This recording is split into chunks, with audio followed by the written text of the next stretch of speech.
tell you. Mitzi, What? would you like a mic? Oh, thank you. Your stuff, you're ready to go. I left my reading in the bathroom.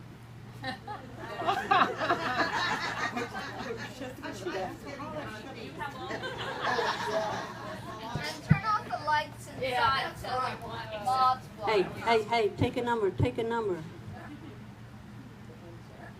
I wanted to do a little traveling, but the problemo is I can't read out this far.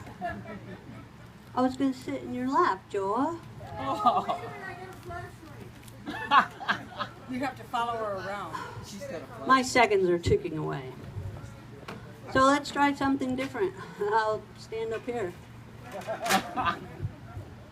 Okay, and I have to hold the mic close to the lips. You need to move over a little bit if you want to be on your Yeah.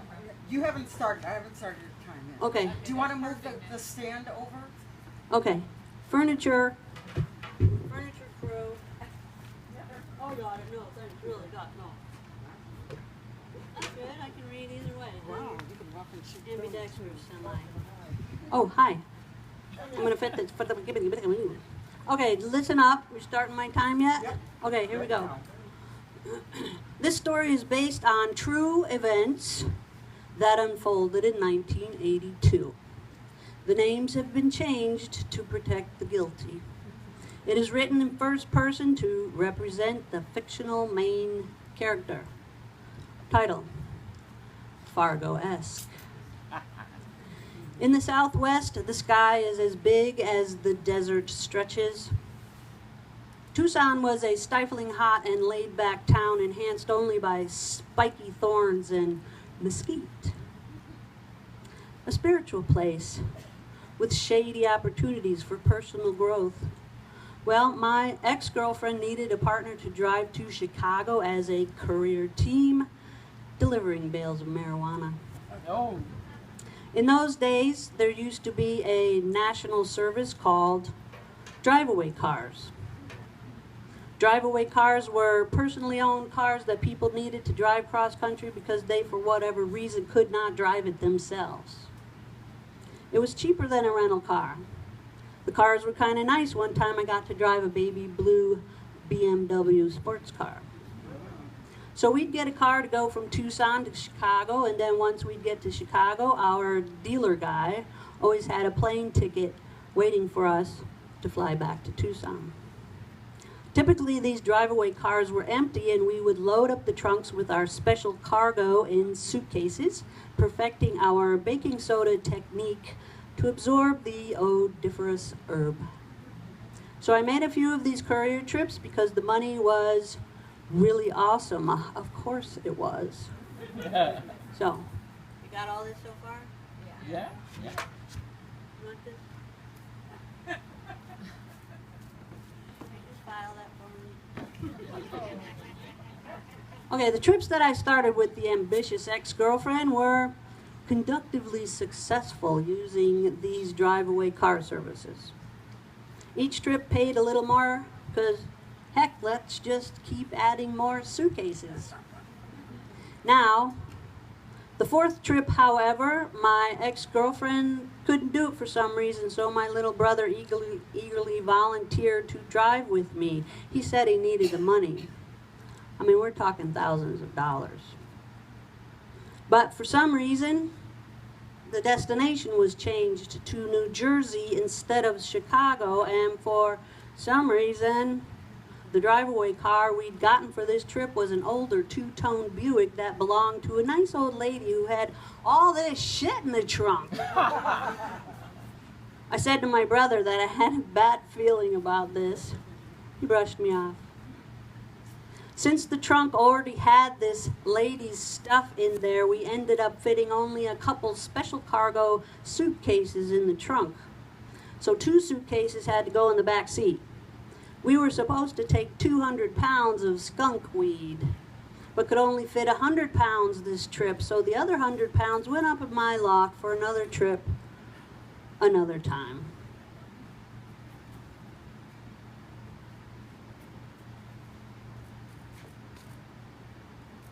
I cut out a whole paragraph so I could do that.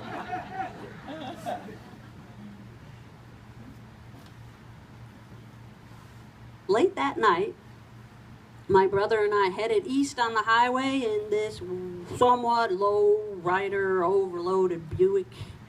And immediately the car started to kind of buck like a horse and clunk, clunk. And we both looked at each other. I said again that I had a really bad feeling in my ass. We need to go back. My brother again brushed it off, saying it was nothing. Let's just do this. He turned up the radio. Everything is just gonna be just fine. He said just twice. Everything is just gonna be just fine. So, I always thought the word stupid was a fascinating word, with a very flexible spectrum of meaning, anywhere from an ounce of dumb to several kilos of asshood. Being young can often fall into this range, and dollar signs pasted on your eyeballs can also surrender your integrity to this scale of stupidity. The opportunity to travel, the excitement of a new career, all beckon versions of stupidity in a rose-colored field. Stupid is something learned for some of us, no matter what we're told or what intuitive sense is trying to tell us something. So, for some stupid reason, we mapped our trip to Jersey straight across Texas. And after crossing the Texas border near El Paso, there was a stupid highway sign that read, "Checkpoint ahead." My heart sinks like a raw oyster in a bucket of milk. I'm not even going to look at my brother this time. I just want to do a U-ey on the highway and perhaps tap my heels together and be in fucking Kansas, North Dakota. And there it is. All cars must pull into the checkpoint. Brother says, I'll pretend I'm sleeping, just act normal. Anyway, oh, you are so lovely. Well, I'm a bit delirious after driving for hours. My nerves are wrecked with caffeine pill jitters. As we pull under the extremely bright lights, the Border Patrol officer waves his flashlight for us to stop. I roll down my window and he looks in at my brother sleeping and asks me where we're headed. As I'm saying New Jersey, the officer reaches his hand through my window to the suitcase sticking up right behind my headrest and gives it a little push. Please pull over there, ma'am. He points to the Border Patrol station built like a cozy little cabin in the woods for Hansel and Gretel. Another officer strides over like a pistol-hipped cowboy, and with an officer on each side of us, please step out of the vehicle. They guide us to the rear of the car and ask us to open the trunk. Officer says, if you don't open the trunk for us, we'll open it for you. I feel sick, turn as green as their uniforms, and as the absolute worst moment of my entire life, I open the trunk. Officers ask us to open the suitcases. We just shake our heads. Minutes later, after the vehicle is officially confiscated, I'm sitting in a chair in the Border Patrol station with my hands cuffed behind me. My brother is across the room in a similar chair and cuffs. My brother winces as one officer continues to ask me questions while conveniently rubbing his groin across the back of my head as he circles closely around me several times. They wanted names. Who were we meeting in Jersey? We didn't have a single answer for them, so they dragged us each to our separate little dark holding cells, and on the way, my brother says, don't tell Mom. Whatever you do, don't call Mom. The officers tell us we have to wait now for the lead officer to arrive. At one point, the officer sticks my address book through the bars and asks if there's someone I'd like to call. No. What's he doing in my personal stuff? The dawning of day begins to cast shadows in the cell. Perhaps I dozed, but the lead officer has arrived. I can hear them arguing over how to write out the arrest report. Lead officer keeps telling the arresting officer to rewrite it. No, that's not right. Rewrite that. They tell us we have to wait for the DEA agent to arrive now. Many more hours later, Mr. DEA arrives and puts us in the back seat of his funky car and throws the special suitcases in the trunk, and we're off to Midland, Texas. Woo-hoo! My brother and I are cuffed, and the back seat is torn to shreds for some reason.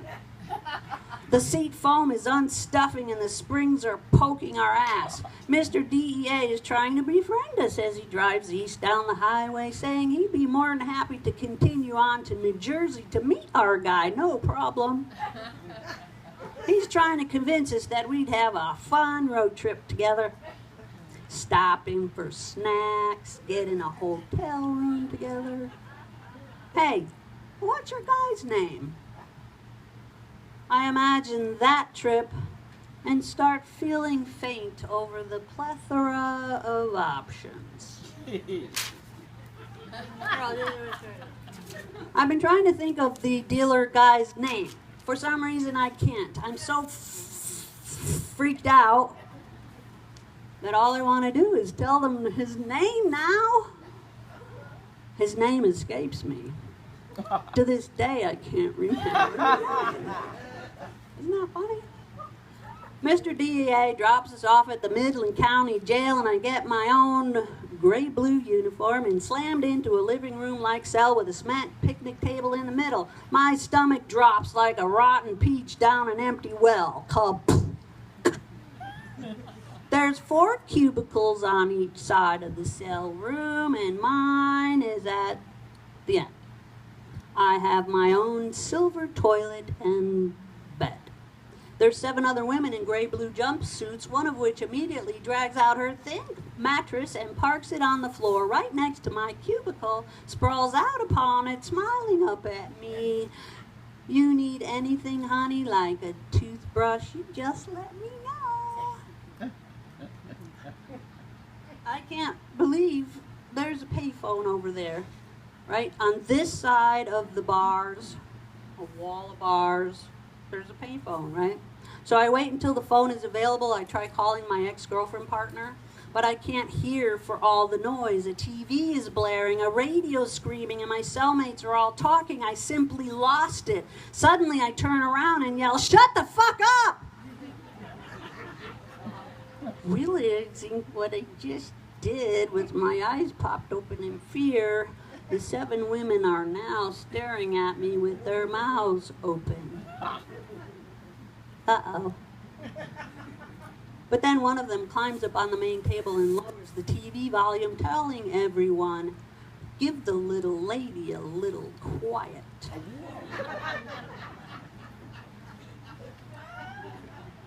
Four diarrhea days later, I'm off to see a judge, a busload of us all shackled together by our feet, our wrists, and our waists. Shuffling along in that line of chained criminals, I have realized that this isn't me. Having heard all the stories from those 7 cellmates, I realize I am not a bad check writer. I don't shoot or rob people. Yeah, look at me now. I'm dangerous. The chains weigh more than I do. Now I'm in a holding cell at the county courthouse next to my brother. My brother says, I called Mom. I roll my eyes. Mom said we deserve to go to jail and hoped we'd get out in a few years. We finally go before the judge, who tells us to get a lawyer. One will be provided for us, bond is set for $100,000 each, and the gavel clanks. Sorry, did that hurt? Our circle of friends back in Tucson are arranging for our release. One friend puts up her house for the bond. By day 6, my brother and I are finally released from jail, and our first stop is the bondsman's dilapidated office in downtown Midland, Texas. Say that 10 times fast. The bondsman hands us 2 plane tickets to Tucson. Seems like you've got some good friends back home. We got home. Everyone kept asking if I gave any names away. Of course I didn't, I said. Of course not. Good, they said, because dealer guy is going to take care of everything. He arranged for a lawyer, a $10,000 to walk in the door lawyer. All the plane tickets have been taken care of too for the several legal proceedings back to Texas with my brother and our lawyer. Fun trips. I'm so sorry, I didn't mean to create this. The 3 of us, I'm going to need time for her, extra time for her. The 3 of us also flew to Juarez, where the alleged evidence was sent. Since the first Border Patrol officer claimed he could smell the pot and therefore had reasonable cause to reach inside the vehicle, my lawyer wanted to prove that the suitcase did not in fact smell like marijuana. But the 100 pounds of pot was nowhere to be found in Juarez. Gee, it completely disappeared. But in court, the lawyers got together. We could choose a plea bargain or a grand jury. As a plea deal, they wanted me to take the rap since it was my idea and my brother would not be convicted.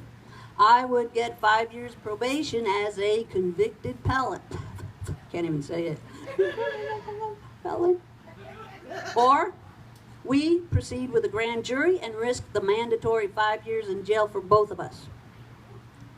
I remember my brother begging me on his knees to take the plea deal, please. He said he'd make me dinner every night of my life. I reminded him that it was he who insisted on the trip several times after those warning signs to abort. I also considered the lack of evidence now, and how the Border Patrol officers really messed up, and a grand jury taking pity on poor little me. I took the plea deal. Aww. I am the sacrificial sister. In the meantime, remember that other 100 pounds of skunk weed in my loft? I thought for sure the feds would have gone right to my house to find it when I got busted, but since they didn't, I decided to sell it. I told the dealer guy that someone stole it. My new girlfriend said she could find a buyer. Buyer gives her $500 deposit and wants to meet up with the goods in a couple of days. I desperately need my wisdom teeth pulled, so the money came in really handy. Then, with cotton wads packed in the back of my gums, my new girlfriend and I go to the meetup and bring the 100 pounds of pot. Knocking on the door, my ex-girlfriend answers the door, and I am gravely welcomed into the living room where all my circle of friends have gathered, and I sink like a contact lens dropped into a swimming pool. Fucking screwed trouble. What I thought had previously been the most shameful moment of my life now had put exponentially dove to new depths. My circle of friends have busted me. I'm set up. I'm in a kangaroo court, much worse than any grand jury. Okay, I'm just giving you one more line. They asked for the $500 back. So I'm a mud puddle of shame and guilt. I could only see their mouths moving. I never heard a word they said. I was so ashamed. Needless to say, that was the last time I saw any of them, and as far as I know, drive-away car services don't exist anymore. And Have you had your wisdom teeth pulled?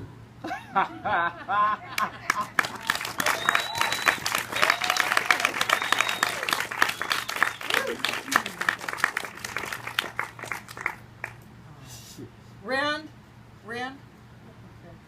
And after that, the reader.